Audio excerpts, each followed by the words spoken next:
Hello, welcome to the channel Why Stories. Enjoy watching.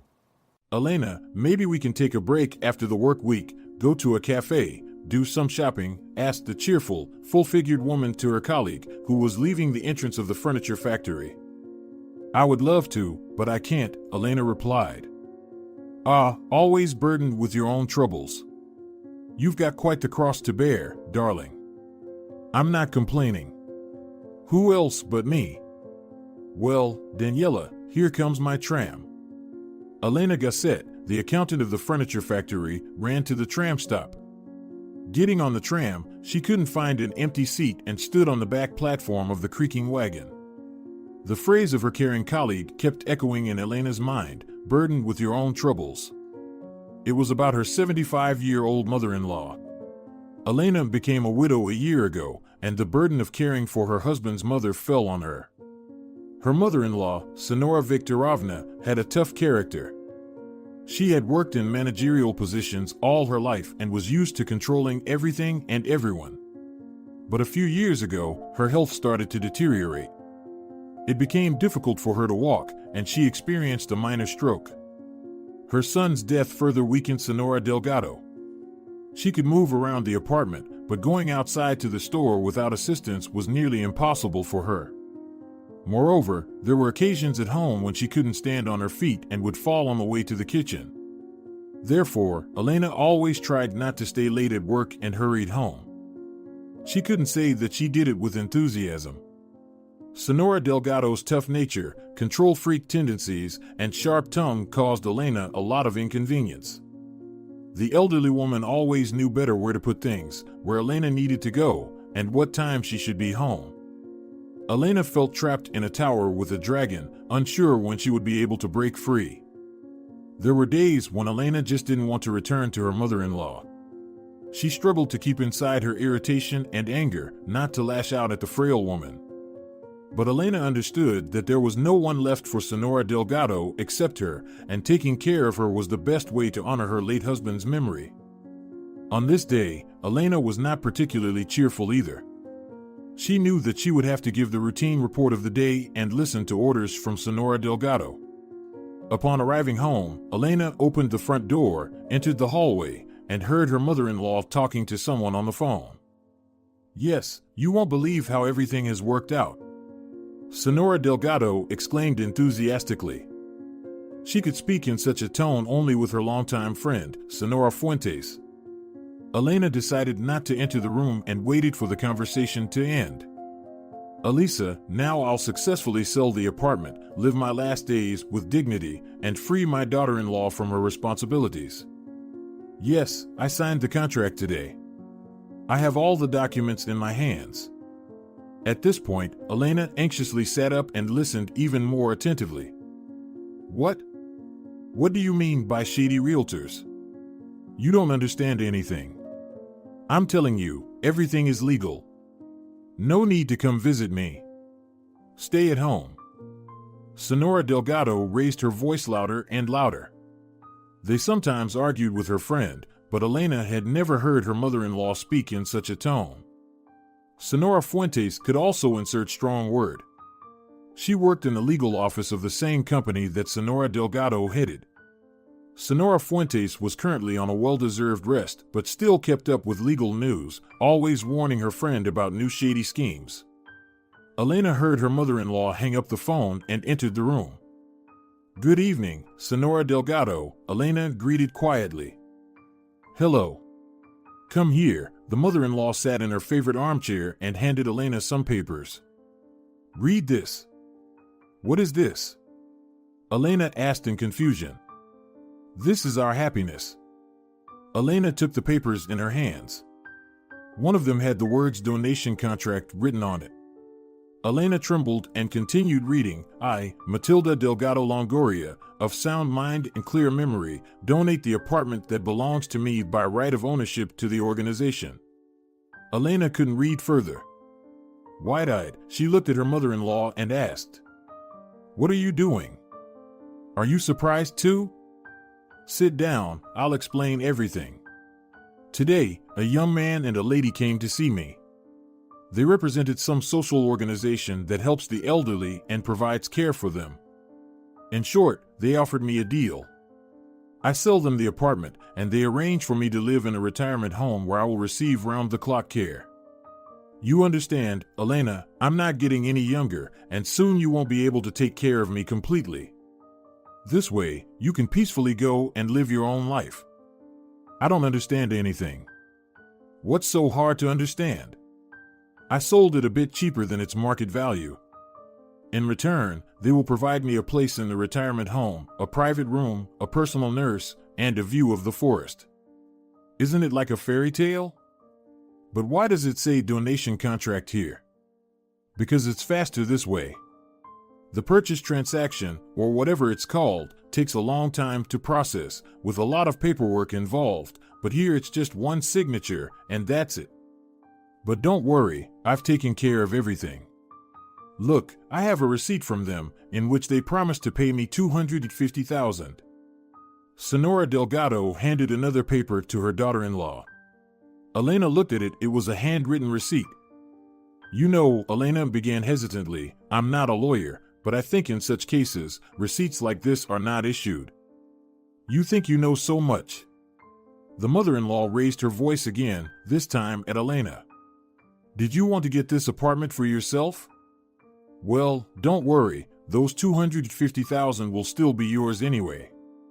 Why would I need your money? What are you saying? Elena started to explain herself away. I'm worried that you might be deceived. Everything is legal. Which organization were those people from? Young Old Age, I think. Elena took out her phone and quickly searched for the name of that organization. The first link she clicked on started with the word scammers. She scrolled through dozens of reviews, and each one told stories about schemes to deceive elderly people. Senora Delgado, these are scammers. Is that what your internet says? The mother-in-law didn't want to listen to her daughter-in-law. They just write all sorts of garbage there. Look, here they indicated their address. If you want, go check it out yourself. Elena took the paper with the address, got dressed, and quickly left the apartment. The office of that organization was located in the city center, and Elena had to take the tram again. She was very anxious, not because of the apartment. Elena had a place to live. She still had the apartment where they lived together with her husband.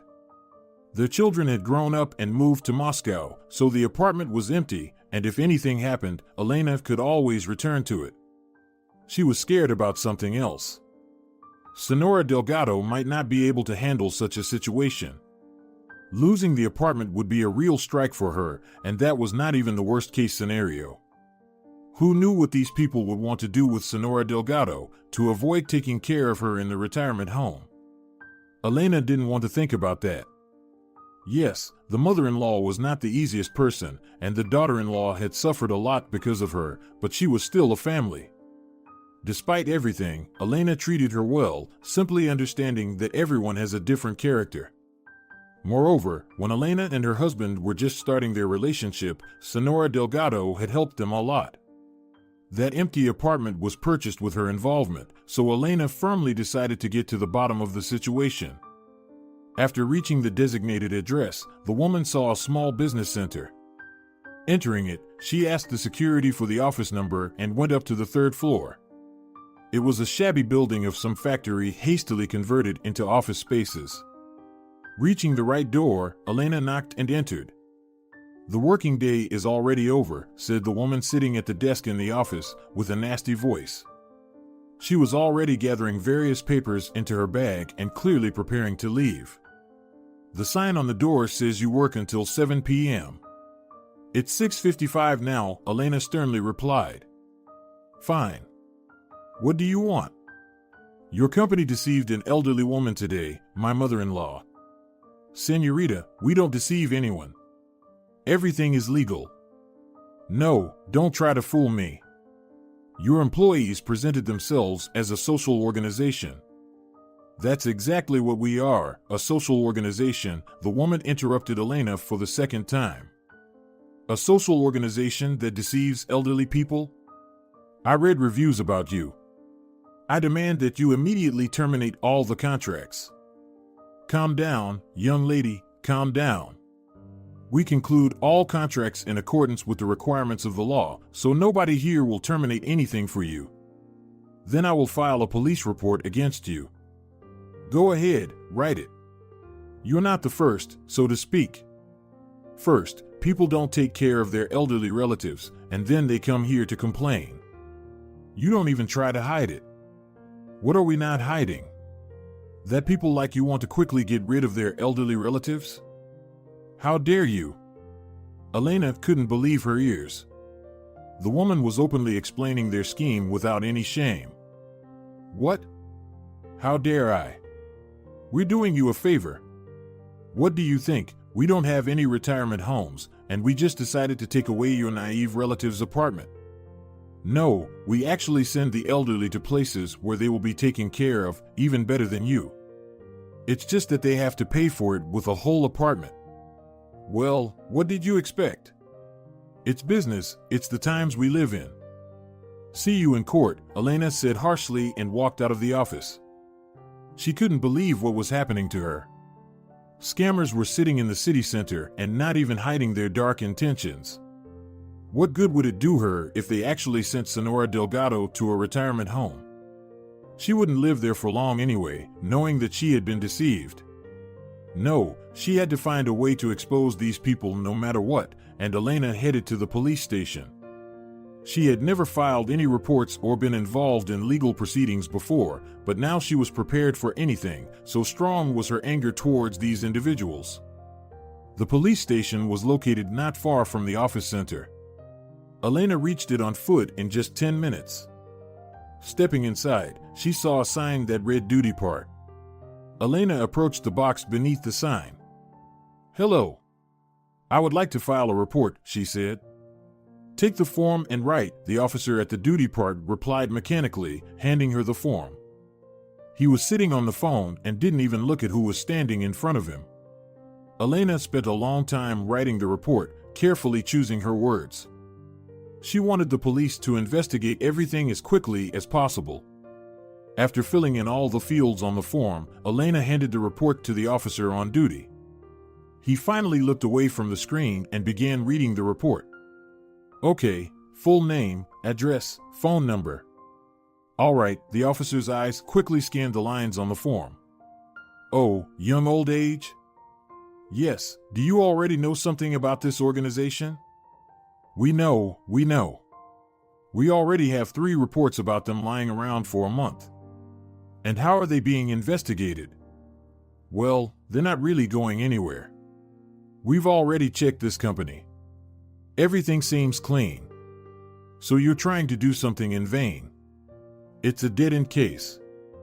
What do you mean by dead-end? Are you refusing to accept my report? Oh no, señorita, we're not allowed to refuse to accept it. We'll just file it away, and you'll have to wait. Elena walked out of the police station feeling dejected. She didn't know what to do next. She didn't want to go back home again, but for different reasons this time. Elena didn't know how to explain to her mother-in-law that they had indeed been deceived and that there was no chance of restoring justice. She simply couldn't bring herself to say those words. Arriving home, Elena slowly climbed up to the right floor and entered the apartment. Normally, Senora Delgado would have the TV blaring loudly, but this time there was silence in the room. Well, Senora Delgado asked quietly. We'll figure it out, Elena whispered. So, it was a scam after all? Senora Delgado was usually stubborn, but in the end, she could be persuaded. This was one of those cases. It seemed so. Stupid old fool. Senora Delgado covered her face with her hands. Oh, come on, Senora Delgado, Elena rushed to her mother-in-law. We're not alone in this. Several reports have been filed against this company, so they'll definitely sort it out. Of course, Elena kept the words of the police officer at the duty part hidden from her mother-in-law. She didn't know what to do next, but it was important to protect Senora Delgado for now, so Elena had to come up with some reassuring words. They fooled us like children, Senora Delgado lamented. And I was even happy about it. I told you we'll sort it out. Did they mention any specific time frame? Yes. They said we would have to pack our things and move to the retirement home in 2 weeks. That means we still have plenty of time. Just 2 weeks, Elena thought to herself. I have to come up with something. Worst case scenario, I'll lie and say I received the money from them. The next morning, Elena was woken up by a phone call. Usually, she would wake up early even on weekends, but last night she had trouble falling asleep, so she slept in until 10 a.m. Elena glanced at her phone and saw an unknown number. She got scared. For some reason, she suddenly had a feeling that it was those same scammers calling. Elena hesitated for a moment whether to answer or not, and ultimately decided to pick up. Elena Gasset? Asked a stern voice from the phone. Yes, who's calling? My name is Montero. I'm an investigator. I've reviewed your report. Could you come to the department today? I can. What time should I come? Right now if you can. Just bring all the documents, the contract, and the receipt. Elena quickly got ready, made lunch for her mother-in-law, and hurried to the department. She felt a sense of hope. At least her statement had been taken into consideration and not just tossed into a folder and forgotten. She didn't tell her mother-in-law that she was going to the police. She simply said she had some errands to run. Elena wanted Senora Delgado to think as little as possible about the situation, although she knew it was impossible. Moreover, they would most likely have to leave in just 11 days. Elena entered the familiar building of the police station and approached the officer on duty. There was a different officer sitting there this time, who informed her which office she needed to go to. Elena walked down the long corridor almost to the end and saw a sign that read Senior Investigator, Captain Montero. She knocked on the partially open door. Hello. May I come in? I'm Elena Gasset. You called me today. Good day. Come in, have a seat. Elena recognized the stern baritone of the investigator. He was a tall man in his 40s with gray hair at the temples. He was actively typing on the computer. Elena sat down nervously across from him, and after about 20 seconds, Captain Montero shifted his attention from the computer to her. I apologize, there's so much paperwork to fill out. The investigator started searching for something on his desk. Here it is. I've reviewed your statement. I must say, the situation is not new and quite sad. This scheme has been known in neighboring cities for a long time. These scoundrels settled here 3 months ago. The officer on duty told me that there are already 3 statements. Yes, that's correct. Here they are. Montero twirled a few papers in his hands, but I found yours a bit more interesting than the others. Apparently, your old lady was more meticulous than the others, so the scammers had to process more documents with her. May I see the contract and receipt? Of course. Elena handed the papers to the investigator. Interesting, said Montero, studying the documents. But I must say, I expected more. What did you expect? The donation contract will include certain circumstances that nullify it. You simply stated in your statement that they assured you in a written form about all the details of the transaction. I mean, promises about the nursing home, care, and so. But such information cannot be included in such documents, which makes it invalid. But no. These guys made up everything correctly. And what about the receipt? Well, the receipt is interesting. With other victims, everything was handled through written assurances. But in your case, what was her name? The investigator looked at the statement. Matilda Delgado requested some written commitments. So, does this receipt have any legal weight? Unfortunately, no. A receipt is given when it comes to lending money, but here it's just a promise to transfer money, so any court would dismiss such a piece of paper. But in any case, it's something new. We have at least a sample of their handwriting and their employee's signature. So, if you don't mind, I'll scan this document. I don't mind, of course. But what should we do about my mother-in-law? I'm a straightforward person, so I won't hide anything. Prepare for the worst. Even if we find something to hold on to, it will take a lot of time. You also have 2 weeks until you have to leave? Yes. Well, with just 2 weeks, we won't be able to accomplish much. There's virtually no evidence. They do everything by the book. Have you checked this nursing home? Maybe they're poisoning the elderly there to avoid taking care of them? We have checked. Of course, it's not a 5-star hotel, but everything is within the legal framework. The conditions there are minimal, so if you have another place for your old lady, it's better to take her there. But they promised her personal nurses, care, and nature. Isn't that defamation? Can't they be held accountable for that at least? Inaccurate information in advertising is an administrative offense, not a criminal one. And verbal communications. It will be difficult to prove anything, and it's not necessary. Our task is to elevate this case to a more serious crime, but with this information, unfortunately, it will take us a while to do so. So, you're suggesting that I just give them the apartment and leave silently? You've already given it to them. Not you, more precisely, but your mother-in-law, so consider yourself in someone else's apartment right now. I understand your feelings perfectly, but you also need to understand me. I'm being as honest as possible with you and telling it like it is. I'll do everything within my power, but I can't promise anything, especially in the near future. Let's hope that they slip up somehow soon, and we can catch them. All right. I understand everything. Thank you. Elena left the investigator's office. Hoping for quick assistance from the police made no sense. That meant she had to take action herself. She picked up her phone and started scrolling through her contacts. She didn't have any acquaintances in law enforcement or the legal profession. The only person who had some connection to the field of law was her mother-in-law's friend, Senora Fuentes. Without much hesitation, Elena dialed her number. Senora Fuentes, hello. This is Elena, the daughter-in-law of Matilda Delgado, your friend. Hello, Elena, my dear. I didn't recognize your voice right away, Senora Fuentes replied amiably. You know, we've encountered a very unpleasant situation. About the apartment? Yes. I accidentally overheard your conversation with Senora Delgado yesterday. Well, you were absolutely right in your concerns.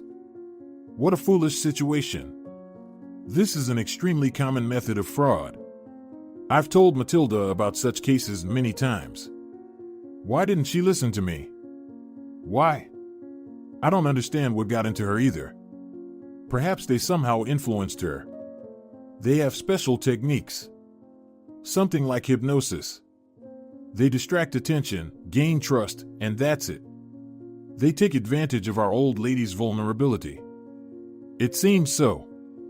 I don't remember Senora Delgado agreeing to anything quickly before. Well, I understand that you're not calling me just to share your worries. Yes, you're right. I just came out of the police station. They said the situation is very complicated, and it's unlikely that anything will change in 2 weeks. And in 2 weeks, Senora Delgado will have to move out. Of course, I won't send her to any nursing home. I'll bring her to live with me. But you understand what a blow all of this will be for her. I understand. Matilda has been giving up a lot lately, so yes, for her, there is no need to worry about such things. You know what? Come to my place right now. My son is home. He's a lawyer. Maybe we can come up with something together. Elena thanked Senora Fuentes for the offer and hurried to her place. In general, she didn't meet with her mother-in-law's friend often. While her husband was alive, they only saw each other at social gatherings, and after his death, a bit more frequently. Senora Fuentes lived nearby and visited her friend once a week, but usually Elena wasn't home during those times. But even from those rare encounters, Elena had formed a very good impression of this woman. Senora Fuentes was slightly younger than Senora Delgado and had a completely different character. Sometimes Elena wondered, how could such two different women become friends? the stern, authoritative Senora Delgado and the kind-hearted, straightforward Senora Fuentes. Yet both of them were quite emotional and always ready to stand up for themselves and their rights. When Elena heard that Senora Fuentes was willing to help, she felt relieved. Yes, she didn't have a plan, and waiting for one from an elderly woman, even a former lawyer, would be foolish. Nevertheless, Elena felt much calmer in her heart. She quickly drove to Senora Fuentes' home, which was a few blocks away from Senora Viktorovna's place. She rang the bell after reaching the third floor. The door was opened by a man in his 40s, wearing a knitted cardigan and a white shirt. "Good day. I'm here to see Senora Fuentes," Elena said a little shyly. Yes, come in. We've been waiting for you." Elena entered the apartment. "I'm Javier, Senora Fuentes' son, a lawyer." "Nice to meet you," Elena replied and walked into the room. It was furnished luxuriously by Soviet standards, a wall-to-wall wardrobe, many sets of dishes, a huge crystal chandelier, and 2 wide leather armchairs. Senora Fuentes was sitting in one of them. "Have a seat, Elena," the woman gestured to the neighboring chair. Javier also entered the room and sat down on a nearby chair. "Thank you for agreeing to see me," Elena politely said. "Oh, don't be so formal," Senora Fuentes replied playfully. "Let's get down to business then. Do you still have the papers that Matilda signed, or did you hand everything over to the police?" "No, I only have copies. I have everything with me."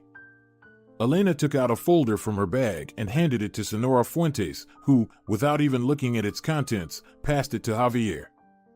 "Well, we have a professional sitting here. Let him figure it out," the elderly woman said sarcastically. "Actually, I'm not a professional at all," Javier said, studying the documents. "I'm a criminal lawyer, and I don't really understand much about these civil contracts." "Well, it seems like everything is drafted correctly, at first glance. I'll take a photo of them and send them to a colleague. He specializes in these kinds of transactions." "And what about the receipt?" "Please have a look at it," Elena requested. "Same thing. I can't say anything. I can only send it for handwriting analysis, but I doubt it will be of much use to us," the lawyer replied. "Here's what I've been thinking," Senora Fuentes began. "In reality, we have 2 options, civil and criminal. At first glance, we don't have any leads for the criminal path, although if the investigator was interested in this case, there must be a reason. In the civil aspect, we can demand the invalidation of this contract, declaring the transaction void." "We can't," Javier interrupted his mother. "I just received a response from my colleague. In general, we don't have any leads to pursue the civil route either. This scheme is known not just in our city. These scammers used to operate in the neighboring city as well. He writes that they've tried lawsuits and pretrial negotiations from every angle. It's all pointless. Somehow, they managed to make these poor old ladies sign all the documents and that's it." "Well, that's even better," Senora Fuentes said cheerfully. "I'm sorry, but why is it better?" Elena wondered. "Because we're left with the opportunity of catching them on criminal charges. And if we successfully resolve the issue, not only will we be able to get back your mother-in-law's apartment, but we'll also be able to put this whole gang behind bars for a long time." "It sounds tempting, of course, but you yourself said there are no leads." "That's only at first glance," Senora Fuentes remained undeterred. "We need to find out in great detail how their operation works. I can't believe that someone like Matilda could have signed everything so calmly." "That's right, she didn't just calmly sign everything. Even the investigator mentioned that these social workers usually get by without receipts, relying on verbal promises," Elena recalled. Still, the fact that they managed to appease her with just one receipt, which, by the way, has no legal power, is strange. "But she didn't know that the receipt had no legal power, did she?" Javier countered. "My dear, you remember Senora Delgado well, don't you? Whether this piece of paper has legal power or not, you can't just brush her off so easily." "And that's true. The lawyer evidently remembered the character of his mother's friend. So, I think we need to expose them thoroughly, Senora Fuentes concluded. How are we going to do that? Elena didn't understand. But you have me, Senora Fuentes exclaimed. An elderly, lonely woman, she glanced at Javier. Well, almost lonely. The perfect target for this gang. We need to somehow lure them to me. They'll come hunting for my apartment, and that's when we'll try to catch them on something. Mom, wait. Are you serious? I am, Javier, I am. If anything happens, you'll be there. But, Senora Fuentes, Elena intervened, it's really dangerous. Maybe they won't harm you, but what if they actually use some kind of hypnosis and you end up giving them the apartment too? But you'll be there. You'll intervene if necessary. And I think Javier can organize everything for proper surveillance. Well, I don't even know, the lawyer hesitated. Do you have any better options? Senora Fuentes asked. No, Javier shook his head. If it were another woman in your place, I would have been the first to suggest using her as bait. See, that settles it. I don't want to hear anything else. It's decided. Maybe we should involve the police in this case? Elena suggested. No, they won't help, Javier cut her off. They're so overwhelmed that they have no concern for our suspicions. Then how will we control the situation? What if we can't intervene in time? We'll install surveillance cameras in the apartment, the lawyer answered. Wow, do you have special equipment? No.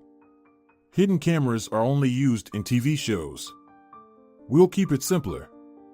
An ordinary mobile phone will work as a hidden camera. We'll make a video call and place one phone, for example, among the china set, so only the camera is visible, and we'll observe and listen from the other phone. Simple, legal, and effective. That's incredible. Elena was amazed by the simplicity of Javier's idea. What did you expect? Senora Fuentes asked. These lawyers are under strict surveillance nowadays. You can't make a single wrong move. But still, Elena was worried about her mother-in-law's friend. Maybe I should at least call the investigator. He seems like a competent person. Don't, Elena, Javier firmly said. You see, they have everything according to their instructions, surveillance, warrants. They'll ruin our whole operation and most likely send us far away. Elena let out a heavy sigh. She had always lived by the rules and had never engaged in such self-initiated activities. Neither she nor anyone in her circle had ever had any problems with fraudsters or the police, so she felt like she was in a TV show. Only this time, she had to play one of the leading roles against her will. Just a moment, how do we lure them to you? Senora Fuentes asked. Here, in the contract, there's an address and a phone number. Elena pointed to one of the papers. Maybe you can call, say that you heard about them from your neighbor, and as a lonely woman, you're in great need of their care. Great idea, Elena. Javier, give me that paper. Senora Fuentes took out her mobile phone, dialed the number, and waited for a connection. It's not available. That's strange. Maybe they don't work on Saturdays? Elena suggested. Unlikely. Every client is worth their weight in gold to them. Such companies should be available for calls around the clock. Something else is going on. Maybe I scared them off? Elena remembered her visit to young old age yesterday. When I was there yesterday, I threatened to report them to the police. Perhaps they got scared and decided to leave the city. That's a possibility, Senora Fuentes pondered. What if they didn't have time to gather their things within a day? Javier joined the conversation. Maybe they disconnected the phone, but haven't left the office yet.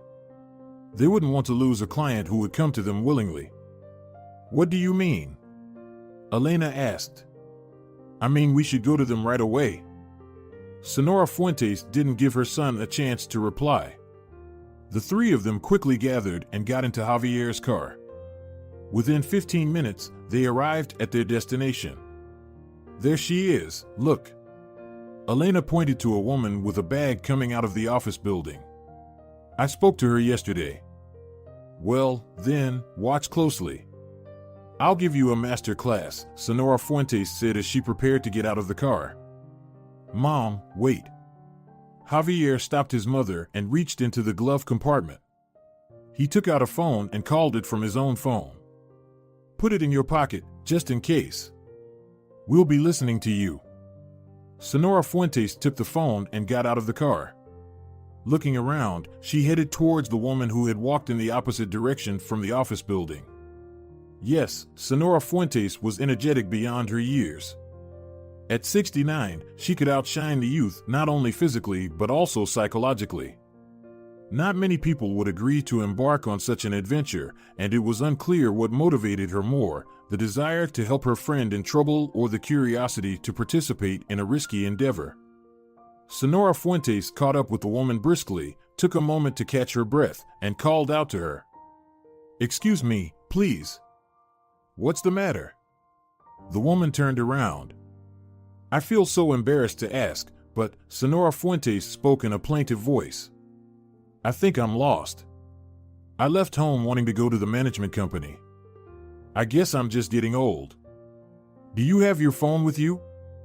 Have you called any relatives? Having a phone is one thing, but what good is it? I have no relatives left, they've all dispersed, leaving me alone." "Well," the woman pondered, "what should I do with you? Do you at least remember your address?" "I remember the street, but the house, not so much." "How can it happen?" "Let me drive you to the street.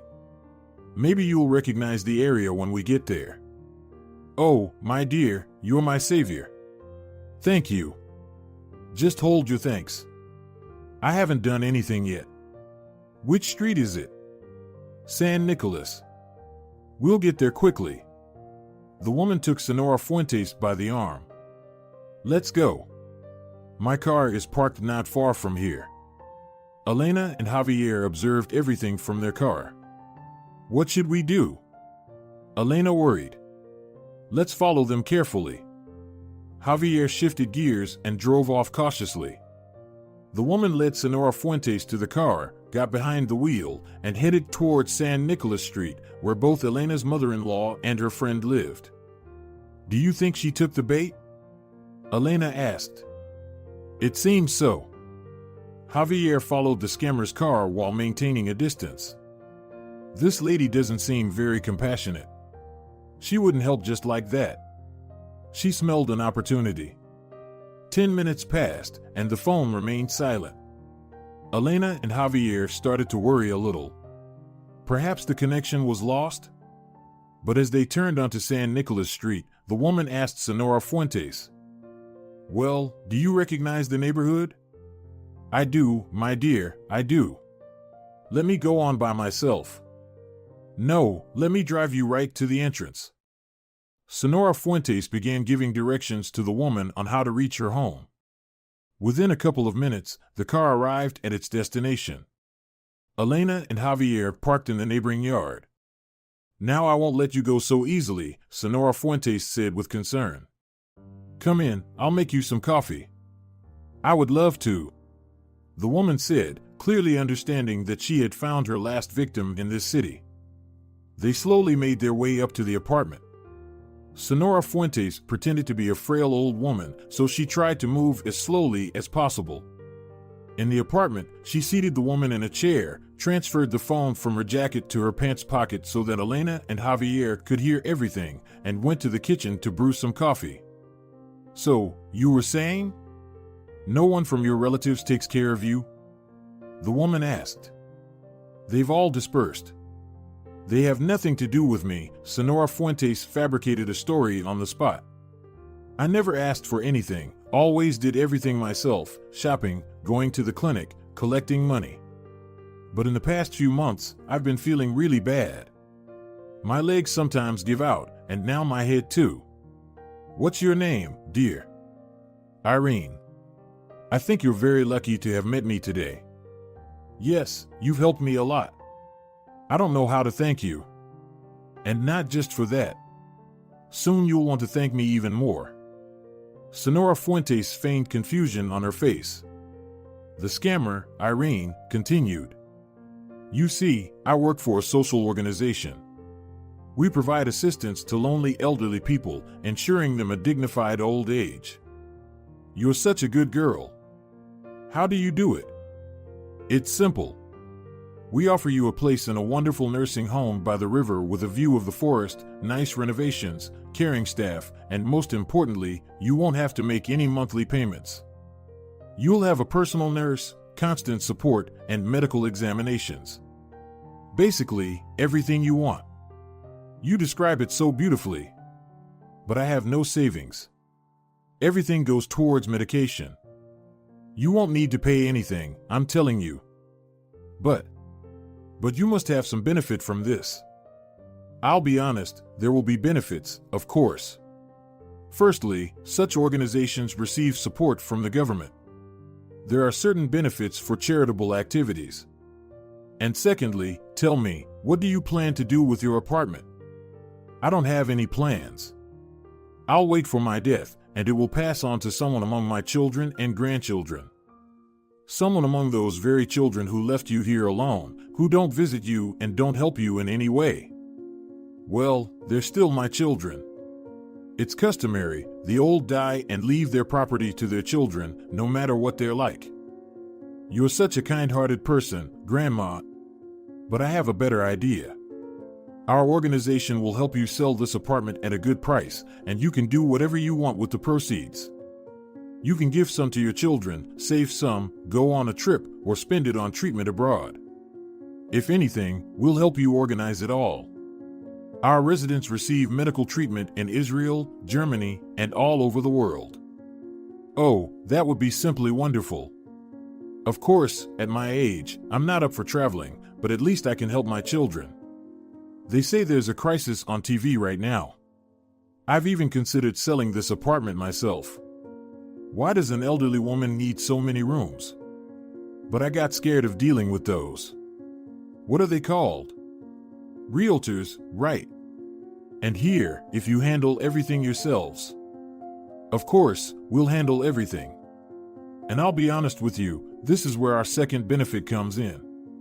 We will allocate a percentage of the sale to our social organization. This money will be used exclusively to help other lonely elderly people. Well, at the end of life, I can do a good deed. Oh no, what are you talking about?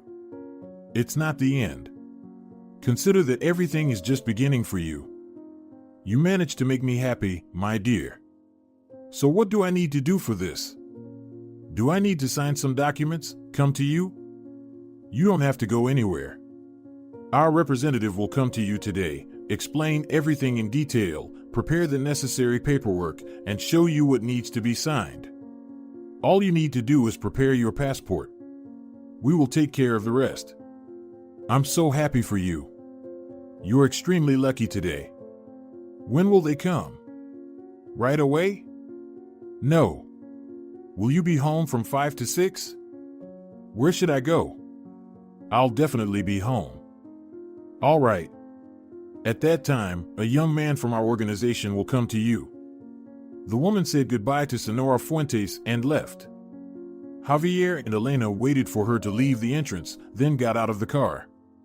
They had 3 hours left to prepare for the operation. They went up to Senora Fuentes' apartment. Mom, you're incredible. Javier admired Senora Fuentes' acting skills. It's all about skill, you know, the elderly woman modestly replied. Listen, this is all great, but do we have a specific plan of action? Elena asked. We'll work on that now. Javier walked around the room, examining every corner.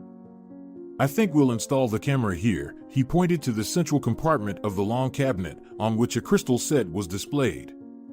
I happen to have a white phone case. I don't think it will be visible. Then we'll need to move the armchair a bit as well. With a light movement, Javier positioned the armchair at a slight angle, then approached a small coffee table and placed it precisely in the center between the armchairs. Now the camera will capture both the table and the armchair. Mom, Javier turned to Senora Fuentes. We need to make sure that all the paperwork is dealt with specifically at this table. And overall, try not to leave the camera's field of view. Got it.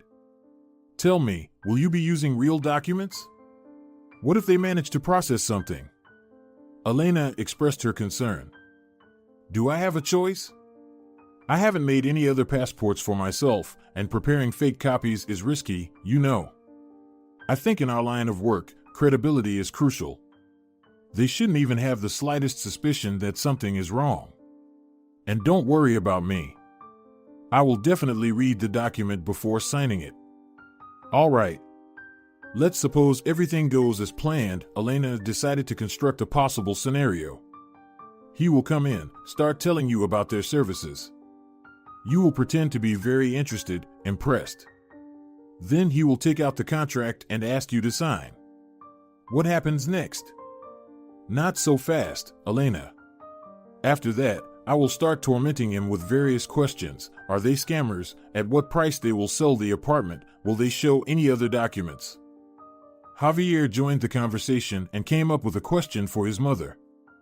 Then we can shift to personal matters, start asking him personal questions about his wife, his children. Transition to discussing recent news. Basically, Elena, the task for my mom will be to annoy him, you know? When a person is irritated, they have less self-control and can make mistakes. Exactly. Senora Fuentes agreed with her son. And the culmination of this spectacle will be the signing of the contract. He will take out his paper, and I, the annoying old lady, will transform into an experienced lawyer. I will directly ask him, why does it say here that it's a gift contract and not a sale contract? He will start coming up with various excuses. That's where we'll catch him because everything will be recorded on camera. Very interesting. Elena attentively listened to the plan. But how will you avoid signing the contract? You won't actually sign it, right? Of course, I won't. I will pretend to feel unwell with my heart and ask them to call an ambulance. I think at that moment he will get scared and run away. He doesn't need any extra witnesses. And he wouldn't want to explain to the doctors who he is and how it all happened. But that's not the entire plan. Let's say, miraculously, he forces me to sign that document. There will be 2 coffee cups on the table, as the gracious hostess must offer drinks to her esteemed guest. After signing, with a clumsy movement, I'll spill the coffee on the paper, and with a slight hand movement, the contract will turn into a crumpled rag. Well, in the end, you'll come up with something and won't let him leave the building with the contract. Just don't overdo it. So, Elena, are you calm now? Yes, it's impressive. Well, great. Senora Fuentes said cheerfully. Then you and Javier will need to get in the car by 5 o'clock and watch from there near the entrance. I'll probably run to my mother-in-law during that time, as she has been alone there since morning. Go ahead. Just make sure you understand that it's better not to tell her anything, okay? Senora Fuentes clarified. Of course, I understand everything, Elena replied and headed towards the exit. Leaving the entrance, she made her way to Senora Delgado's house. Elena was filled with conflicting emotions. On one hand, it was very important and interesting for her to see the plan through for the sake of her mother-in-law, but on the other hand, she was very worried about Senora Fuentes. At first glance, this elderly woman seemed extremely self-assured, someone who wasn't afraid to confront scammers. However, Senora Fuentes was not young at all. Too many things could go wrong in this plan. 10 minutes later, Elena arrived at her destination. The television was playing in the room again, and the daughter-in-law realized that her mother-in-law had slightly recovered from yesterday. Senora Delgado, how are you feeling? Elena asked with concern. I'm fine, Elena. Why are you asking? Well, it seemed to me that you were very upset about yesterday. Elena was surprised by her mother-in-law's question. You know, I don't remember yesterday very well, Senora Delgado spoke calmly. How can you not remember? What about the apartment deal? No, I remember that. I'll be living in the retirement home soon, Elena. You'll finally be free from me. It can't be. Elena didn't immediately understand what was happening. Her mother-in-law had never experienced memory lapses like this, even after her stroke. Are you not feeling dizzy? Is your coordination fine? I'm telling you, everything is fine with me. Elena went to the kitchen, closed the door tightly, and dialed her mother-in-law's friend's number. Hello, Senora Fuentes, something is wrong with Senora Delgado. She hardly remembers yesterday, just fragments. She's now happy that she secured a place in the retirement home. Well, I suspected that, exclaimed Senora Fuentes. Matilda couldn't just give in so easily. They must have drugged her, but that makes it more interesting. How is she feeling overall?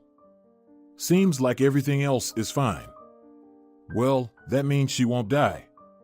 Don't worry, Elena, everything will work out. Senora Fuentes hung up. Elena became even more worried. Now the danger to the elderly woman's health was not just hypothetical but very real. Elena couldn't simply leave this situation as it was and, after some thought, dialed Investigator Montero's number. Captain, good evening. It's Elena Gasset. We met this morning, remember? Yes, have you remembered something? The captain recognized Elena right away. No. Something new came up. Well, my mother-in-law started having memory lapses. I've never seen that before. I think they drugged her yesterday. Interesting. Send her for a blood test at the clinic. I'll arrange for it to be done quickly. But that's not all. The thing is, my mother-in-law's friend and I decided to, how should I put it? Enhance the evidence. And today, someone from the same organization will come to her to sign a contract, and the whole process will be captured on camera. Of course, this woman won't sign any contracts. Have you lost your mind? Montero interrupted Elena. What kind of self-initiative is this? Playing detectives, are we? But Captain, we didn't have a choice. Time is running out. They'll take the apartment soon. And because of that, you are putting another person's life in danger? The captain paused for a moment. All right, what time is this event of yours? The representative from that organization is supposed to come between 5 and 6 o'clock. Damn. That soon. I'm currently in another city. I won't be able to make it by 5. I'll try to be there by 6. What's the address? San Nicolas Street, House 35, Apartment 12. Noted, wait for me. Be careful. All right, maybe you'll send someone else to us. No, that's impossible. On what grounds? Anyway, try to prolong the process as much as possible. After that conversation, Elena felt a little more relieved. Now Senora Fuentes would have some form of security in the person of Investigator Montero. Elena looked at the time. The clock showed 3 p.m. She decided that it was necessary to take Senora Delgado for an examination. If the test results showed the presence of any substances in her blood, it would be solid grounds for police intervention. Without much hesitation, Elena called a taxi and entered the room. Senora Delgado, do you remember when the local doctor once told us about a special blood test for comprehensive diagnosis of anemia?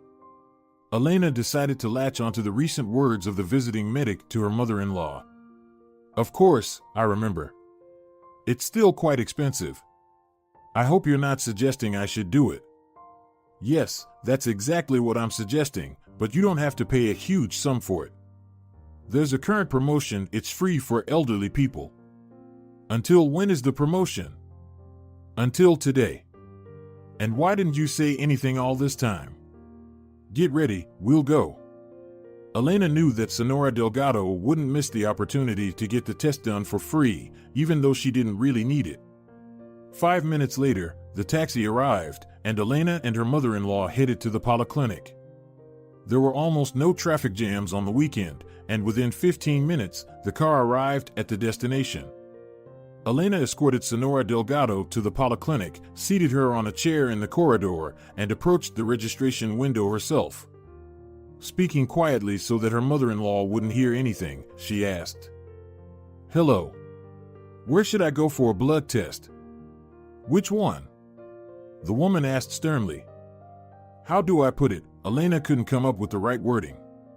"It's for testing different substances." "What?" The woman didn't immediately understand what Elena wanted from her. "Oh, are you from the investigator's office? You should have said so right away. We were informed. Go straight down the corridor to room 14. Elena and Senora Delgado reached the laboratory. Listen, why isn't there a queue for such an unprecedentedly generous attraction? Her mother-in-law wondered. Well, it's Saturday today, the last day, and elderly people don't work. So they all came on weekdays and got it done. Elena found this excuse convincing. To her relief, the medical worker who took the sample was silent, and surprisingly, Senora Delgado didn't ask any unnecessary questions. After a quick analysis, they stepped out into the corridor to wait for the results. Just 10 minutes later, the healthcare worker came out and silently handed Elena a piece of paper. "Well, what does it say?" Senora Delgado asked. "I can't see anything without my glasses." Well, Elena scanned the unfamiliar numbers with her eyes. Everything seems to be normal. Finally, she reached the last line, where it was written in bold letters, "Not detected." "Yes, everything is perfectly fine. Let's go, I'll call a taxi now." Elena didn't even know whether to be happy or not. It seemed that now she didn't need to worry about the health of her mother-in-law or Senora Fuentes. It was unclear what to catch these scammers on. What could she show Investigator Montero? It all depended on today's operation, which was less than 1.5 hours away. The taxi quickly arrived at Senora Delgado's home, and Elena accompanied her into the apartment. "I'll call Liza now and brag to her," Senora Delgado proudly said as she entered the room. "Maybe it's better not to?" Elena didn't have a chance to warn Senora Fuentes about the examination, and her mother-in-law's call could cause some misunderstanding. She simply won't have time since today is the last day. "Yes, you're right. I should have called earlier. Why do they inform about their promotions so late?" Elena didn't answer that question, but only informed Senora Delgado that she would have to go again in the evening. "Why are you running around so much? You used to stay home on weekends, and now you're running back and forth," her mother-in-law asked skeptically. "Well, my friend came from the capital. We studied together at the institute, so I'm showing her our city." "Oh, after the capital, our city will be very interesting for her, of course," Senora Delgado commented sarcastically. "All right, go in peace. Don't worry about me. I'll cook dinner for myself." Elena was glad that her mother-in-law was in a good mood. After waiting for another half an hour, she gathered her things and headed to Senora Fuentes' house. She and Javier had agreed to meet a little before 5 o'clock. When Elena arrived at the house, she saw that Javier was already sitting in the car. He looked very tense. No wonder. Soon his mother was supposed to let the scammers into her apartment. Elena opened the car door and sat in the front seat. "Well, how is Senora Delgado?" "Mom told me that you called her," Javier asked anxiously. "Everything is fine. I took her for examination, and they didn't find anything." Javier let out a sigh of relief. They sat in silence for a couple of minutes until Elena decided to inform the lawyer. "I did call the investigator after all. He said he might be able to come by 6. "What?" "But I asked you not to, Elena. This could disrupt the whole operation." "What was I supposed to do?" "Maybe Senora Delgado's life was in danger. I had to call to arrange the examination. I didn't know back then that they wouldn't find anything. And I also informed him about Senora Fuentes." "All right. Maybe you're right." Javier leaned on the steering wheel and fell into thought. It was already 5 o'clock on the clock. Elena looked at the phone, which was mounted on the car's dashboard. It displayed a panorama of Senora Fuentes' living room. The woman sat calmly in her armchair, flipping through a newspaper. Javier kept a close eye on the entrance to the building. 10 minutes passed, but no one resembling a representative from the social organization entered. After waiting for another 5 minutes, Elena decided to break the tense silence. Javier, tell me. I don't know why I even wanted to ask this question. Maybe it's important to me. Were you acquainted with my husband, Luis? Elena wanted to break the awkward pause and came up with nothing better than to talk to Javier about her husband who passed away a year ago. She knew almost nothing about his friends. She only saw some of his colleagues at work, and that was it. Of course. We were childhood friends. Our parents lived in neighboring yards, and our mothers still live there. What happened later? Why did you stop communicating? We grew up, became all big and serious. Everyone is busy with work, family. There was no time left for friendship. Well, I guess that's how it happens with many people. Then I flew to work in America, and I only returned here occasionally. I didn't really maintain contact with anyone here except my mom. I didn't find out about Luis's passing right away. My mom called me only 2 days later, so I didn't even have time to attend the funeral. And how about you now? Will you be leaving again soon? No, the law firm where I worked there went bankrupt, so I decided to come back here. I've been running my own private practice here for the past 6 months. I thought I would be bored after America, but as you can see, Javier smirked, I don't have time to be bored. The pay is lower, but the cost of living is cheaper here, of course. Yes, you won't get bored with us. By the way, my mom sometimes told me about you, Javier said with interest. What are you saying? About me? Elena also perked up. Yes, about you. She said, it's amazing that the daughter-in-law not only didn't left her mother-in-law, but also started living with her and taking care of her. Besides, I remember Senora Delgado's strong character since childhood. Oh, she's all alone. I couldn't have done otherwise. And you're right about her character, of course. It's not easy sometimes. But she did so much for Luis and me in her time that I will be grateful to her for the rest of my life, so I try not to pay attention to her sharp remarks and simply do my duty. You have a heart of gold. I can't imagine my ex-wife helping my mom if something happened to me. You know, even when Luis was alive, I couldn't have imagined living with Senora Delgado either, Elena smiled. But then, as you can see, it worked out.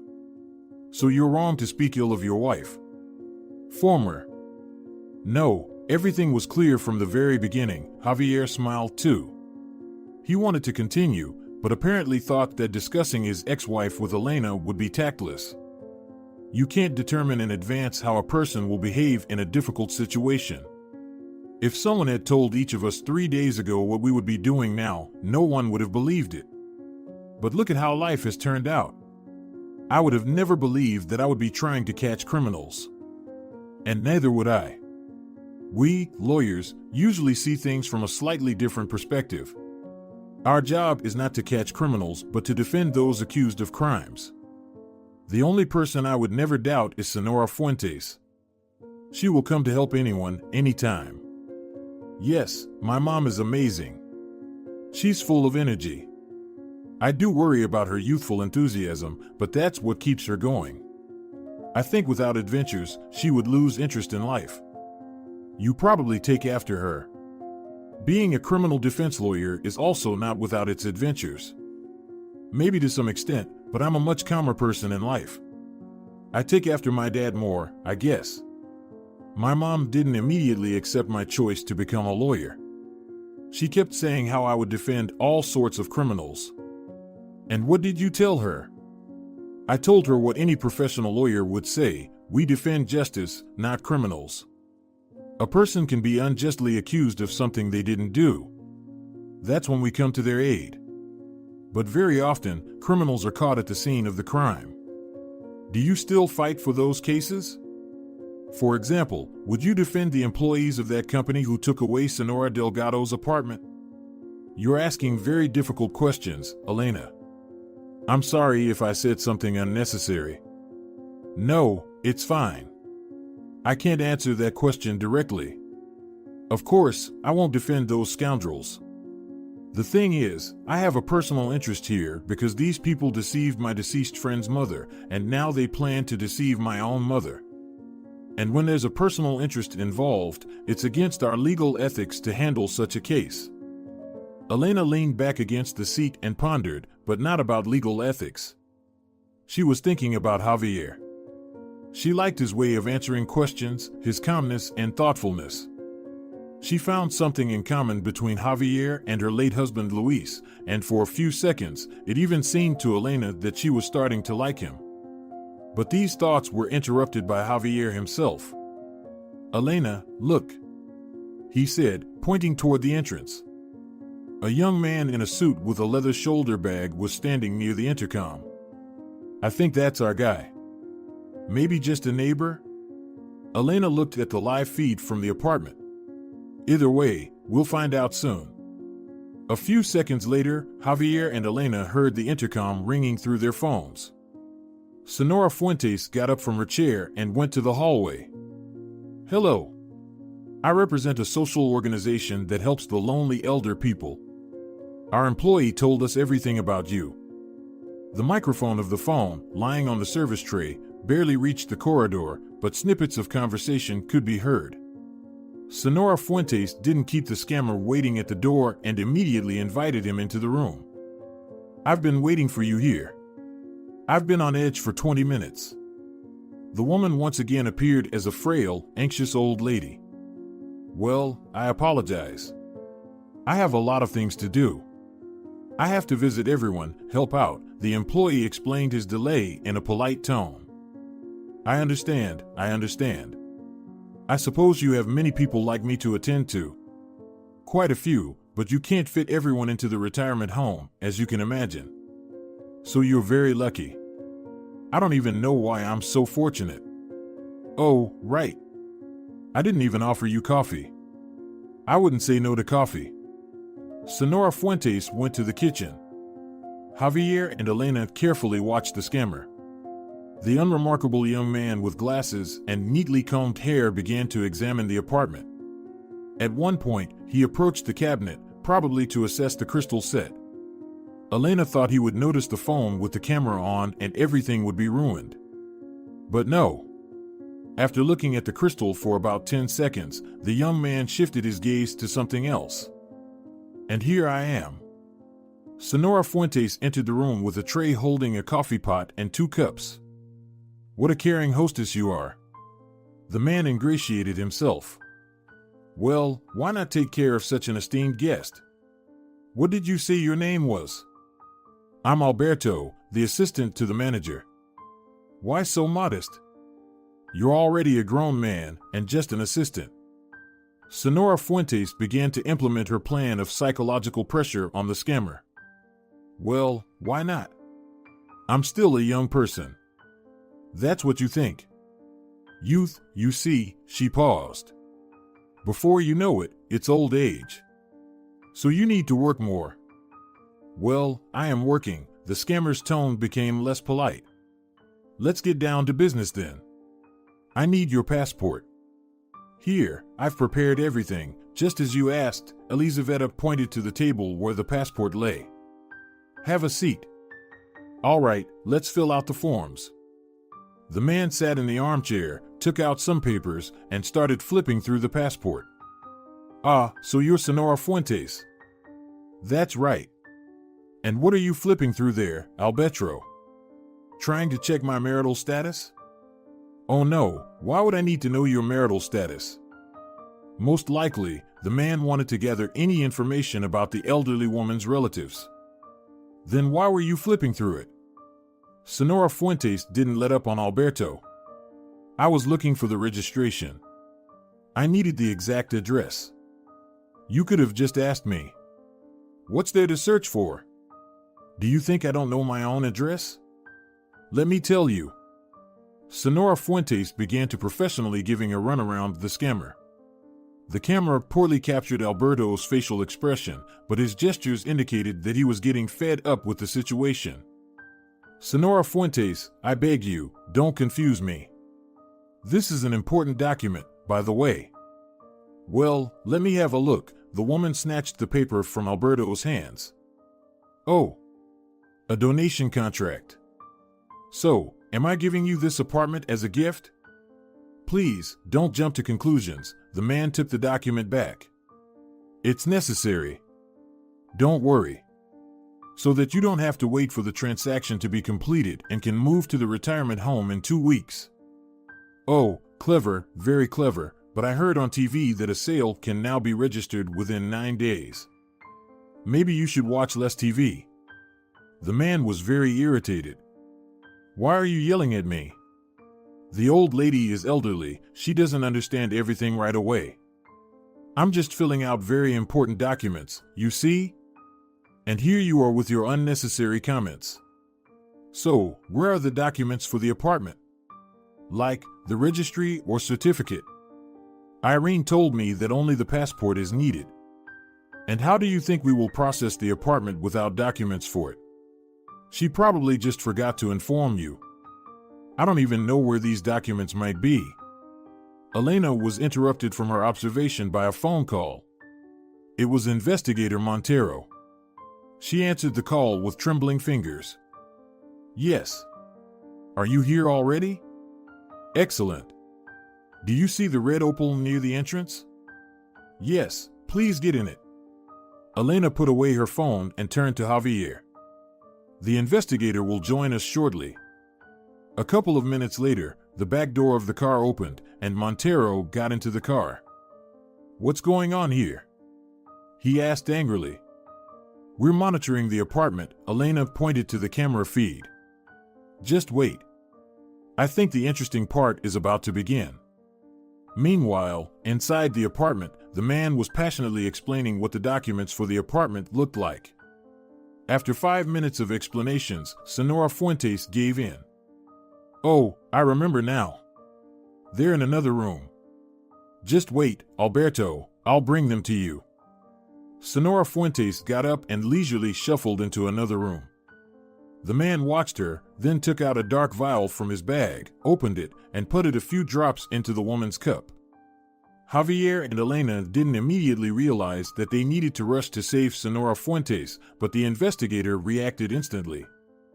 All right, let's go, quickly. All three of them got out of the car and ran to the entrance. Javier opened the entrance door with his key, and then the apartment door. Everyone stay where you are, don't move. Montero shouted and swiftly knocked the scammer to the ground. Don't touch the cups and vial with your hands. The experts will arrive soon and investigate. The investigator handcuffed Alberto and reported the incident over the phone to the department. Mom, did you drink tea from this cup? Javier asked anxiously. No, of course not. I immediately figured out that this scoundrel wanted to take advantage of my absence. So it was a setup? The man lying on the floor hissed. Well, you won't prove anything anyway. How won't we prove it? Javier took out the phone from the service and stopped the recording. We will definitely prove it. Senor Montero, please include this recording as evidence in the case. We will. Montero took the phone for himself. 10 minutes later, the rapid response team arrived at the scene. They took the scammer to the department. An expert collected the cups and vial into his suitcase. The officers briefly questioned all the witnesses of the incident. They acted quickly, probably due to many calls today. After the group left, the investigators decided to stay in the apartment and conduct a detailed interrogation. Senora Fuentes and Elena sat in chairs. Javier brought chairs from the kitchen for himself and the investigator, but Montero didn't sit down. He briefly reviewed the footage from the camera, then approached the window, thought for a moment, and turned to the seated people. Well, amateur detectives, allow me to ask you a few questions. The investigator carefully observed each person and focused on Javier. Was it your idea with the phone? Yes, Javier answered, lowering his gaze. He probably thought that the investigator would lecture him on the illegality of secret surveillance. Ingenious. Montero praised Javier. You know, for the first time in my career, I feel proud of the legal profession. With such compelling evidence, they won't be able to escape. Then he shifted his gaze to Senora Fuentes. And you? How did you even decide to do this? Sitting without work is boring, Captain, Senora Fuentes calmly replied. And I realized from the very beginning that they were using some substances. You're a very brave woman, Montero said in a serious tone, paused for a moment, and continued with bewilderment. The only thing I don't understand is why, if they use such crude methods, they weren't caught by our department or other cities.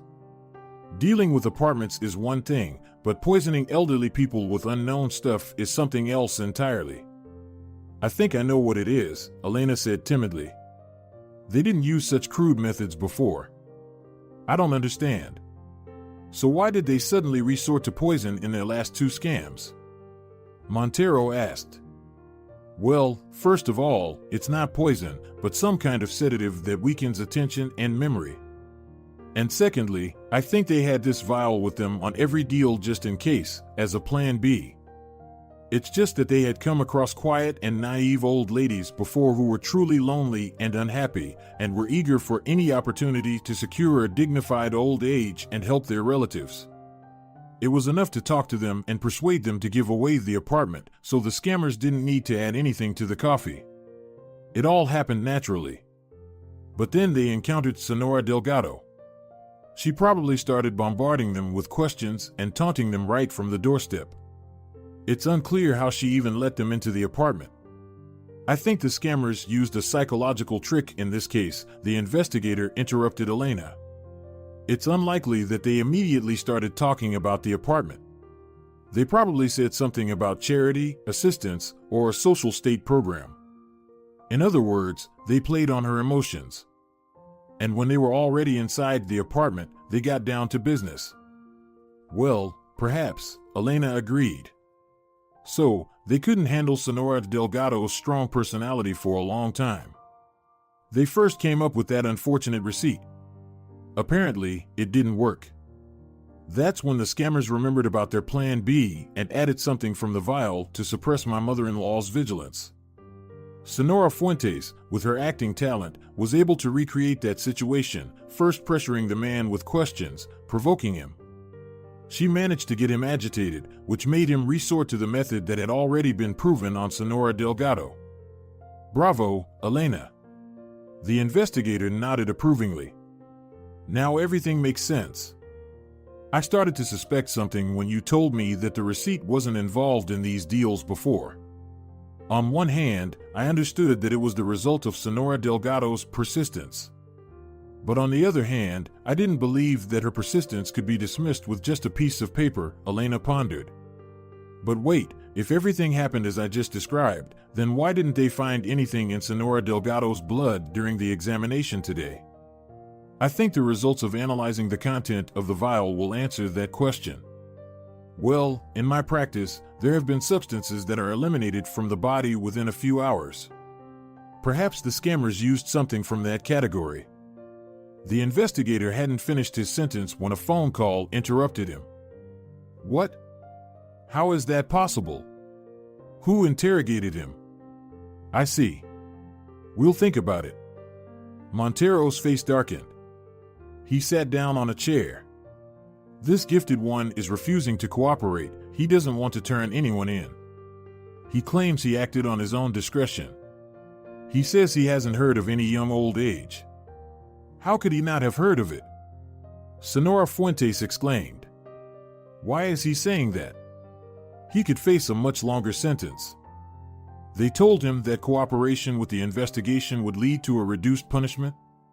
Yes, they probably did, Montero replied. Our young investigator interrogated him. The higher-ups ordered an equal distribution of the workload, so they assigned him. I think these employees had a third plan for unforeseen circumstances, feigning unconsciousness. There are two possibilities: either they were promised a large sum of money for it or they were threatened. I can't think of any other reason why a petty con artist would incriminate himself. What do we do now? We won't be able to hold the entire organization accountable, will we? Elena asked anxiously. We will, we definitely will, the investigator reassured her. From what I understood from your testimony, one of the organizers there is a woman named Irene, if that's her real name, of course. We need to apprehend her and confront her face to face with the con artist Alberto. And on what grounds will you detain her if this young man remains silent? Senora Fuentes asked. Based on your statement. You had arranged a meeting with her, didn't you? That's already a reason. Of course, it may not be enough for the court at the moment, but I believe she will tell us everything after the first confrontation. Then we'll search everything thoroughly, and the case will be solid. The investigator looked at Elena. I'll ask you to bring your mother-in-law to the police station. Ideally, everyone should come, but it's crucial for Senora Delgado to participate in the climax of the confrontation. If I remember correctly, the scammers came to her together? Yes, she told me about the young man and the woman. Perfect. So, I expect you at my office in about an hour and a half. But she hardly remembers anything. What should I tell her? The main thing is that she remembers they came together. The details are not as important. Just wait a moment. The investigator's phone rang again. He listened silently, said thank you, and hung up. Well, as I thought, they mixed a sedative into the tea, which is rapidly eliminated from the body. In most cases, it's harmless. The investigator recalled the interruption caused by the phone call. Oh, what should I tell my mother-in-law? Well, come up with something. You have a good imagination. It's time to get to work. First, we need to find this woman. The investigator left. Elena went home to her mother-in-law. She already had a rough idea of what she was going to say. Senora Delgado, please don't worry. I have some rather unpleasant news for you, Elena began. You see, yesterday, scammers came to your apartment, but they have already been caught, so your apartment is safe. What are you talking about? How dreadful. I let those people into my home. There's no need to blame yourself, Senora Delgado. Consider that it was thanks to you that they were apprehended. Elena wasn't lying. After all, who knows how many more lonely elderly people these fraudsters would have deceived if they hadn't encountered her mother-in-law. What do we do now? Nothing, everything will remain the same. You just have to go to the police station for identification. Senora Delgado was initially worried but then calmed down a bit. An hour later, Elena was getting ready to call a taxi when she received a call from Montero. Elena, the confrontation is canceled for today. We haven't been able to find the mastermind yet. The office is empty.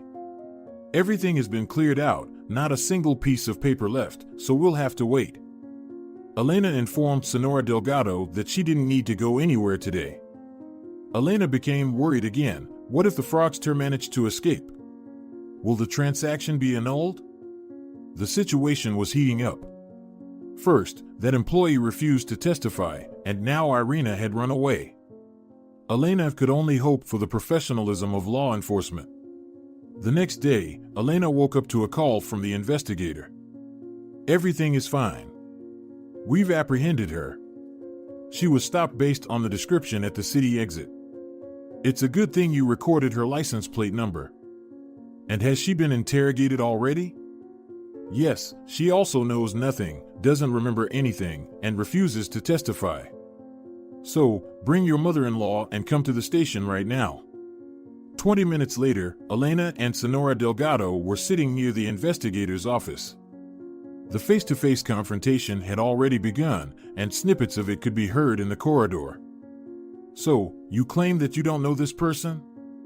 And you say that you're seeing this woman for the first time? The investigator asked loudly. The scammers refused to answer anything. Montero tried for another 5 minutes to break the suspects, but without success. He then stepped into the corridor and called Senora Delgado into his office. Senora Delgado, please tell me, do you recognize these people? Yes, of course. They came to my place 2 days ago. They promised a decent old age. The faces of Alberto and Irene immediately changed. It was evident that they realized the collapse of all their plans. "Thank you, Senora Delgado. Please sign here." The investigator handed the paper and a pen to the elderly woman. "That's it. Please wait in the corridor." Elena and Senora Delgado sat down on the chairs near Montero's office again. For the first time in the past couple of days, Elena could breathe a sigh of relief. It was finally over. A few minutes later, 2 policemen entered the office and escorted the criminals out. "Senorita Gasset, please come in," Montero's voice was heard. Elena entered the office. Senora Delgado remained sitting in the corridor. "Well, how did it go?" Elena asked anxiously. "They cracked." The investigator answered happily. "Excellent. But I didn't understand why they came to Senora Delgado together. They always operated together. The young man did all the dirty work, while the woman just sweet-talked and dulled the vigilance of the elderly. They were already planning to leave, probably to another city, but then your Senora Fuentes crossed their path. Irene quickly sent Alberto to deal with her, while she herself covered their tracks. They caught the scammer, and Irene thought she was lucky that they didn't get caught together, but she was mistaken. What despicable people they are. Yes, but thanks to you and Senora Delgado, we managed to catch them. With this evidence, they'll be put away for at least 10 years. Well, I'll prepare commendation letters for you, your mother-in-law, and the defense attorney. And what about Senora Fuentes? I think something special should be done for Senora Fuentes. I'll write a report to the authorities to recommend her for an award and a bonus. After all, she risked her health. Who knew what was in that little vial? So, we'll award her with the highest honors."